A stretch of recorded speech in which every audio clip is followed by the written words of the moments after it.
Estamos de vuelta, Oyentes con Criterio, y en esta serie de conversaciones que hemos desarrollado para los pequeños y medianos empresarios, hoy nos trasladamos, ya me confirmará nuestro docente, hacia Colombia con Jorge Hernán Mejía. Él es docente de la Escuela Bancaria de Guatemala y hoy viene a acompañarnos y a enseñarnos, instruirnos, aconsejarnos en este tema tan delicado que es cómo cobrar y no perder al cliente.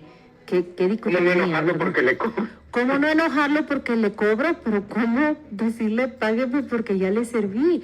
¿Cómo se desarrolla esa línea, esa diplomacia para conseguir que te paguen, pero al mismo tiempo no cerrar la relación y en el futuro contratarlo? Bienvenido, Jorge Hernán, ¿cómo estás? Gracias por aceptar nuestra invitación para esta charla.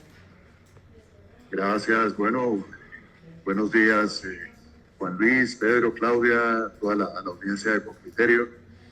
Sí, realmente la cobranza es un asunto que por naturaleza es antipático, pero lo que nosotros creemos y es lo que enseñamos es que se puede hacer cobranza inteligente, cobrar sin perder clientes, entendiendo que la esencia de la cobranza realmente es gestionar acuerdos más que presionar, que es prevenir más que reaccionar, que es utilizar herramientas no solamente tecnológicas, sino herramientas de inteligencia emocional para poder acercarnos al cliente, y que tenemos que entender siempre que a veces hablamos de lo importante que es la experiencia del cliente. Y la experiencia del cliente no solamente es cuando vendemos, es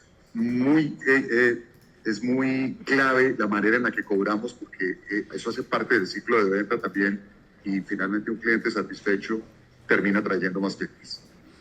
A ver, estoy entendiendo por lo que nos decís que el cobro debe hacerse entonces, es decir, el acuerdo respecto al pago debe darse desde la propia venta, que debe quedar bien explícito en qué momento le conviene más tanto al comprador como al expendedor recibir ese cobro y emitir ese pago. Lo estoy entendiendo bien, debe ser el propio vendedor quien lo acuerda desde el primer momento. Así es. Buena parte de los problemas que se presentan en la gestión de cobros tienen que ver con que no hay condiciones claras desde el comienzo. Y cuando nosotros hablamos de políticas simples de cobro, lo que decimos es que esas condiciones de pago deben estar claras desde el mismo momento de la venta. Cuando desde la venta se acuerdan de manera muy precisa los plazos, las fechas, las condiciones de pago, las tasas de interés, si es que las hay, y demás circunstancias que envuelven el proceso de cobro como tal, pues la claridad arranca desde el momento cero, y eso nos evita que en el momento de hacer la gestión de cobros se termine viendo de alguna manera como un villano a la persona que está llamando a hacer su tarea. Cuando uno está del lado de la empresa que está cobrando, entiende que muchas veces el cliente no se molestó cuando le vendimos, no se incomodó cuando la empresa le otorgó la facilidad de crédito, pero a la hora de pagar y de que recibe una llamada de cobranza, sí es posible que se incomode.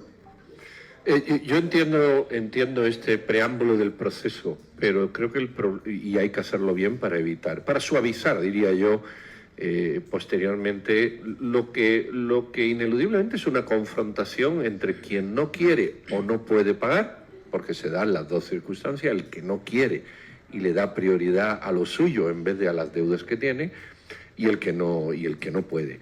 Ahora, en este otro punto ya más avanzado, habiéndose establecido las condiciones previas, yo sé que hay cosas que a mí me molestan, que te llamen sobre todo cuando no debes nada. No, le aviso que, no me avise, avíseme cuando falle.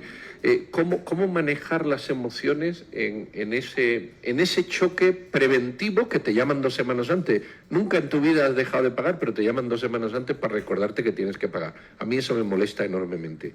A otros supongo que le agradará. O que te llamen para cobrar cuando ya ha pasado el plazo y no has pagado. Hay ¿Qué mecanismos, qué inteligencia emocional se puede utilizar? Y digamos que aquí hay dos temas. Uno es que evidentemente lo decíamos antes, hay una cobranza preventiva y hay una cobranza reactiva. En la cobranza preventiva, digamos que sí debe haber algún tipo de recordatorio de pago escrito, por mensaje de texto o por llamada telefónica, simplemente para que la persona no olvide el pago. Pero en el tema que estás planteando es fundamental que haya una comunicación empática. Yo creo que tal vez lo que Uno más reciente, cuando recibe una llamada de cobro, es sentir que lo están presionando excesivamente o que lo están amenazando o que están utilizando un lenguaje que es inadecuado. Entonces, nosotros siempre hacemos mucho énfasis en conectarnos con la otra persona que está del otro lado. Siempre decimos, recordemos que estamos interactuando entre seres humanos, la cobranza tiene que ser empática, la cobranza hace parte, como decía antes, de la experiencia del cliente. Un ciclo de venta realmente se cierra después de que se cobra la cartera que se generó.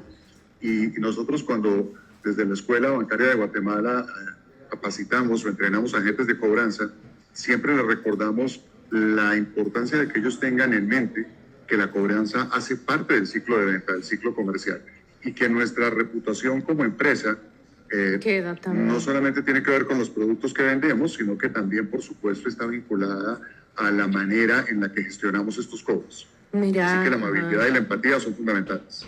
Maya, ahora imaginemos este caso. La empresa A hizo todas las tareas. Tú hablaste de prevención. Y me imagino que eso es saber muy bien a la hora de cerrar la venta que si es un cliente nuevo, que si es un cliente desconocido, allí en tu acuerdo de pago fue a lo mejor 50% antes, a lo mejor 30 días plazo crédito. Bueno, todas las tareas la hizo la empresa A, pero la empresa B simplemente ya no pagó. Tú hablaste más que una cobranza, una negociación, unos acuerdos. Hay casos, imagino yo, de estudio en donde grandes cuentas que se creían impagables o perdidas logran buenos negociadores que los llevan a buen fin. Quizás no el 100%, pero el 50%. Ya tú nos dirás cómo se negocia y cómo se van a crear esos convenios o esos acuerdos de pago. Así es. Yo tengo un recuerdo muy particular de un jefe que tuve yo en el sector financiero, y él me decía dos cosas. Me decía, primero, siempre es fundamental escuchar al cliente y entender cuál es la causa del atraso. Y lo segundo que me decía es, a partir de esa conversación, siempre es fundamental tener la capacidad de establecer un acuerdo que el cliente pueda cumplir. Muchas veces las compañías fallan porque tratan de fijar acuerdos forzados, bueno, acuerdos realmente no es la palabra, tratan de fijar soluciones forzadas donde el agente de cobranza le dice al interlocutor, mira, ya cuadré una solución para ti, establecí una solución para que me pagues en, no sé, 6 meses o en 12 meses, y la persona no tiene la capacidad de hacerlo. Entonces, lo primero es, yo tengo que sentarme a platicar con mi cliente, escuchar cuál es su situación, qué lo llevó a ese momento de impago, y luego decirle, ven, hablemos a ver de qué manera me puedes pagar, entendiendo la situación, de qué manera me puedes pagar. Obviamente en esto, como en todo, habrá algunos clientes que no sean absolutamente honestos, y depende mucho de la habilidad, del entendimiento del negocio de parte de la gente de cobro, para poder establecer una solución que sea realmente gana-gana y en la que él pueda ofrecerle al cliente una alternativa personalizada con unas condiciones de pago, de plazos, de tasa de interés, de prórrogas, en fin, que sea acorde a la posibilidad de pago que tiene el cliente realmente. Déjame que haga un pequeño resumen y corregime si me estoy equivocando, pero arrancad diciéndonos, la primera mejor práctica en materia de cobro es un acuerdo inicial. A la hora de hacer la venta se establece el momento de facturación y el momento de pago. Esto es lo más razonable y esto es una línea de cobro preventivo. Una vez que se ha desarrollado esto, cabe la posibilidad, sí, de que exista un cobro reactivo, que, como decía Pedro, tiende a ser motivo de fricciones y ocasión de disputa. Entonces nos decís, ese cobro reactivo, aunque sea complicado para la empresa, debe ser un cobro que establezca empatía con la persona que debe pagar o con la empresa que debe pagar, para alcanzar un acuerdo que sea viable para esa entidad. Y aquí pregunto específicamente, ya en ese cobro reactivo, me parece inapropiado que sea el mismo vendedor quien lo establezca, porque de alguna manera genera no antagonismo, pero sí, ya no es la misma simpatía que cuando yo te estoy ofreciendo algo. Yo quiero volverte a vender después de que me pagues. Estamos de acuerdo. En la línea del proceso de venta, y tal vez no lo mencioné al comienzo, así como es importante establecer desde un inicio plazos claros y condiciones claras, es fundamental establecer responsables a lo largo de toda la cadena del proceso.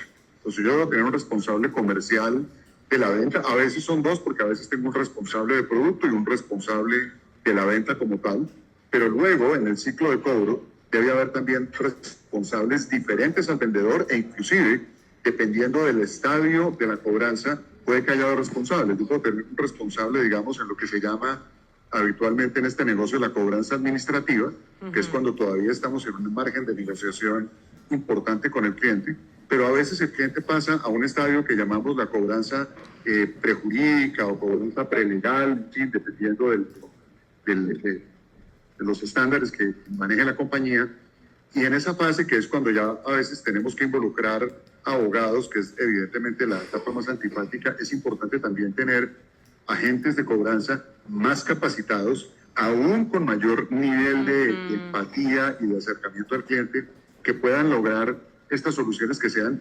satisfactorias realmente para las dos partes, porque siempre la expresión abogado en un proceso de cobro tiende a generar no solamente más fricciones, sino inclusive bloqueo emocional de parte del interlocutor. Mira, muchas gracias de verdad por esta entrevista, Jorge Hernán Mejía. Él es docente de la Escuela Bancaria de Guatemala. ¿Cuántos consejos tan útiles nos diste? Yo sé que estábamos enfocados en las empresas, pero también aplican para las deudas personales, la prevención, los acuerdos, la empatía sobre todo, y el profesionalismo. Me quedo con esto, la reputación de las empresas también queda en el último ciclo, y por muy apático que sea, en la cobranza también dejas una firma y una huella de lo que es tu empresa. Muchas gracias, que estés muy bien, esperamos escucharte de nuevo acá en nuestro programa. Claro que sí, muchas gracias a ustedes y a toda la audiencia, que tengan un resto de día excelente. Muchas gracias. Muy valioso, gracias. Fabulosa 88.9 está